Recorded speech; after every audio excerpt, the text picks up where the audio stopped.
so glad we got connectivity. This is great. I'm in this car. It's a wild ride. I hope we don't lose you. I hope you're in a nice, good spot right now. So. Well, thank you. Okay, you'll have till 40. You got my note. He is in the Ukraine. Oh my God! On a phone.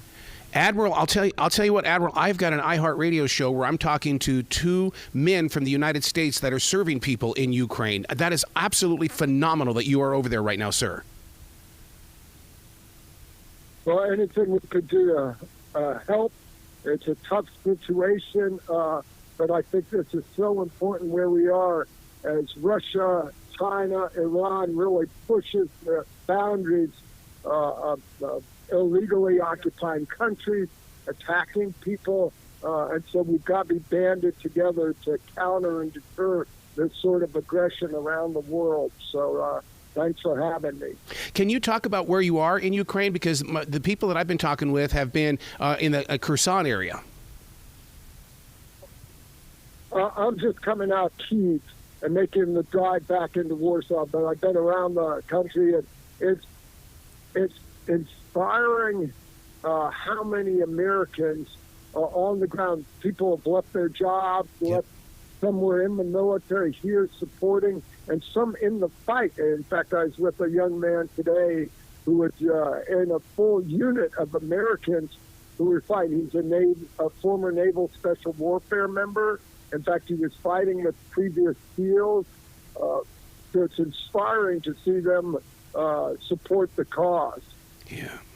This is like almost living out your book, but adding another chapter to the Gouge. I mean, because of what you're experiencing right now, I don't think it's ever been anything like you've experienced before, has it? Well, that seems to be my whole life. And that's why I'm so blessed. I've had the greatest adventure of life, and it came about without a master plan and somewhat because of my father. But back to this, it is unprecedented what's going on here.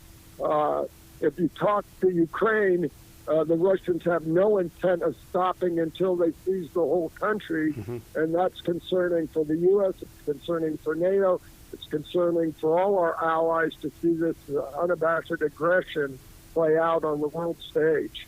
Well, it's because it's fallen off from the front page of the newspaper. I don't even think you can find it on page 6 of the newspaper or even the evening news, and it takes people like yourself to keep this conversation wide open.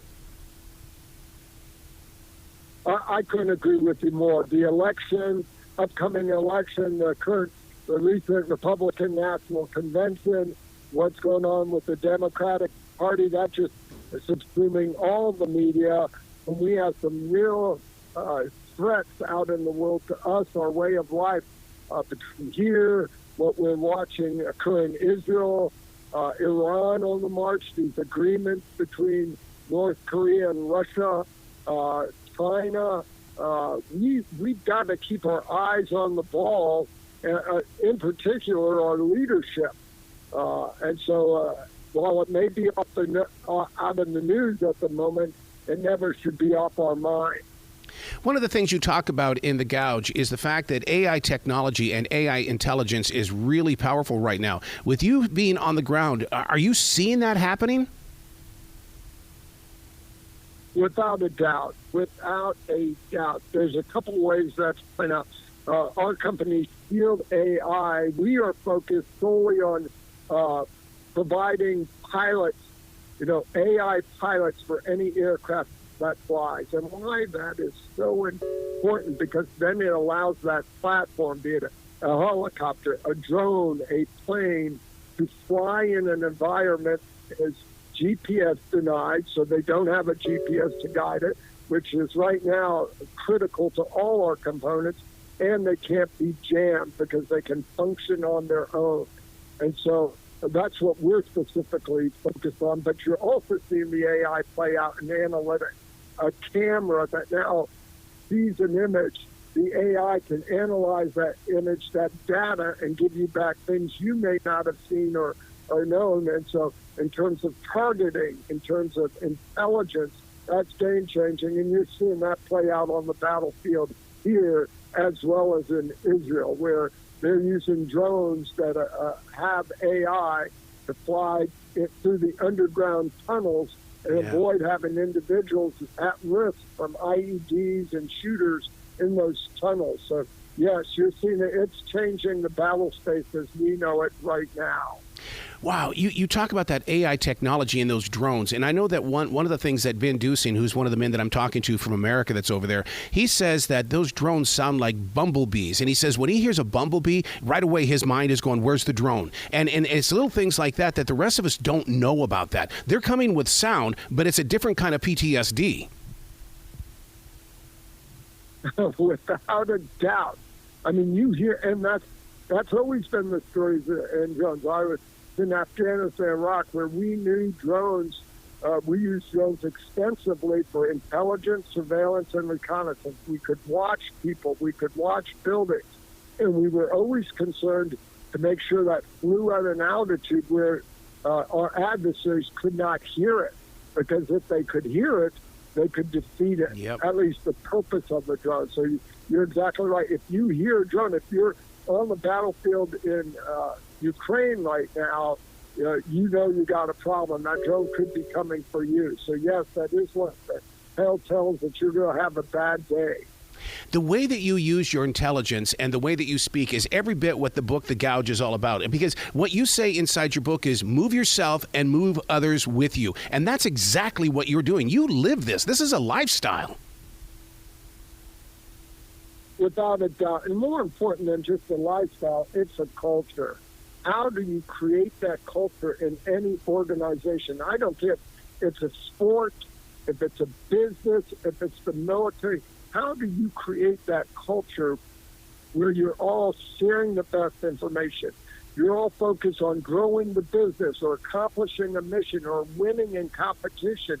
How do you take that experience and knowledge and share it with each other so that each individual can accomplish his goals, but they'll also grow from it and learn and build that experience? Because like my naval career, I did a different job every 2 years, every year or two.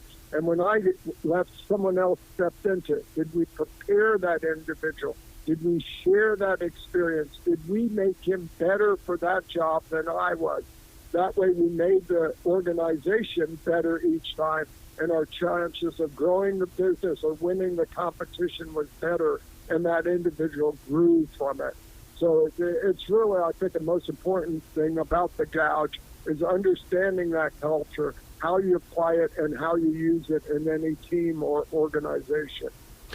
Do you feel like that you're the forever student? You're always constantly learning new things? Hell yes, every day. But isn't that the best part of life, that you have that opportunity? And if you listen to the people around that, you'll grow and learn so much. So, I lived that in my naval career, 28 different jobs over 40 years. Everyone was new and different and so unique than ever before. And just since 9/11, I led the invasion of Afghanistan. Wow. Come out. Wow, now I'm leading the invasion of Iraq. Wow, now I'm going to the White House. All of those jobs were so different and unique than the one before. And every day you learned, and what made me successful, that collective knowledge and experience of all the people who worked for me and I worked for. If we shared that, if we proactively invested in each other so each could accomplish what they were trying to achieve, we all mutually won. So it's just important. The book is intended to reinforce that, illustrate, and provide vignettes that will help people understand that culture and concept. Listeners need to know that this is not just a book about military experiences. This is about everyday experiences. You can put it to work for you at home, in your business office. This is a book of leadership and how you move through mountains. I couldn't agree with you more. And in fact, the intent was to ensure it did not focus on a military plant, how that culture applied. I was fortunate. I had a wonderful career in the military, but I've had a wonderful career in the defense industry, a very traditional, large defense company, and now I'm with a high-tech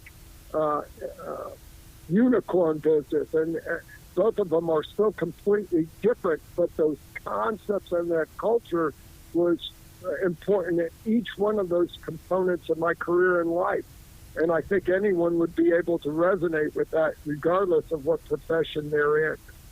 Where are you locating the time to do all this? Because you're right. I've got your big resume right here. You're working with aerospace as well as defense. I mean, that right there in itself, those are long 12-hour days. Well, it's the great adventure. They're all wonderful. I mean, each experience is so unique. I'm learning so much, but I just love the people I'm with, especially when we focus that culture. So we're all on this great adventure of life. Make the most of it. Enjoy it. Go out there and find your own gouge. What works for you to be successful personally and professionally, and leverage and build those people that help you while you can help them. We're all truly blessed. One of the things that you talk about in the Gouge is the fact that word no. No can stop you from doing a lot of things that could have been unbelievable in your life. And people tend to lean on that word no way too much. Could you say that again? I'm sorry. I lost you some connectivity.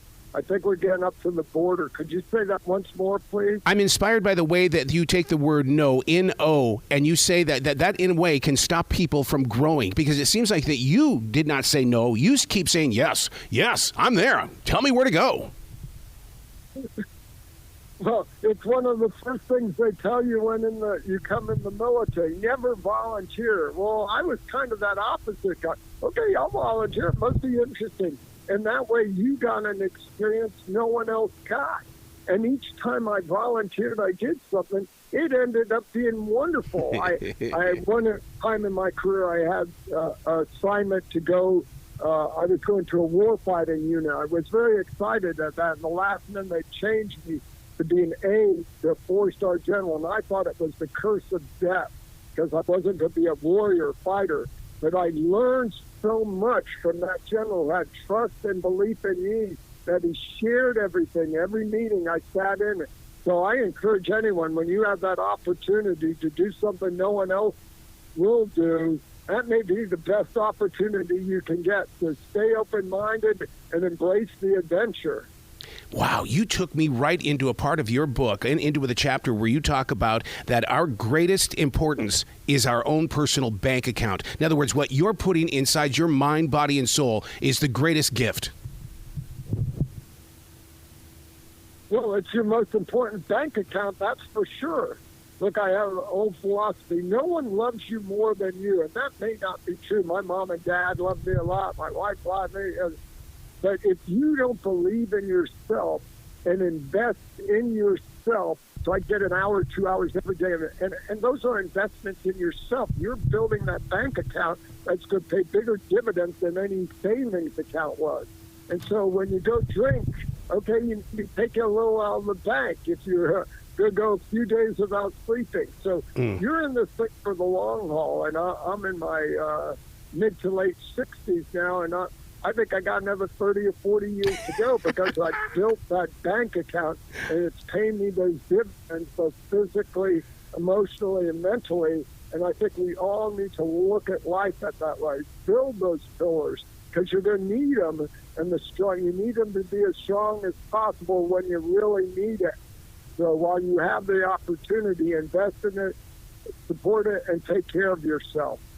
I love your winning attitude, because I just had somebody tell me, I'm 62, and the guy goes, admit to yourself that you're old and grow with it. And I said, I will never admit that I'm an old person. There's too much to learn. Oh, that's bullshit. You're a young punk. 62 years is a young punk in my book, man. And whoever used that old word, you just go slap them around. One of my greatest strengths, but maybe probably my worst fault is I'm still have the maturity of a 12-year-old. And so I live with that every day. But I'm making sure I take care of the rest of it, because you and I, we both got to go. And here's what's even more important than that. Think of the experience you have in your profession now. Yep. How important that is to your company, how important that is to people you're working with, helping them grow and learn from what you've already experienced. that's invaluable to them, to your company, and to us as a country. I still say one of the things that makes America so great is how robust and thick our systems and processes are and how much experience we've done. I say that in particularly about the military. Everyone's talking about China and the threat they are, and that's true, and they're building ships, they're outbuilding us, but the one thing that we have over them, we've been a nation, maritime military force for decades. It's going to take them decades to ever have that type of experience we have in our Navy and our people. So the older you get, you bring more of that to the table, and exactly why you're so valuable and why you're still, in my book, just a young punk. Wow. You got to come back to this show anytime in the future, Admiral. I love your attitude. I love everything that you are promoting inside this book, and I just can't wait to one day sit down and have a face-to-face conversation with you. Well, consider it a done deal. Let's make it work. But thanks for having me, and make sure you get the word out there. Let's make sure everybody understands what the Gouge is and why it's so important for them and their communities. Absolutely. Well, you be brilliant today, okay, sir? Okay, my friend. Thank you. Same to you.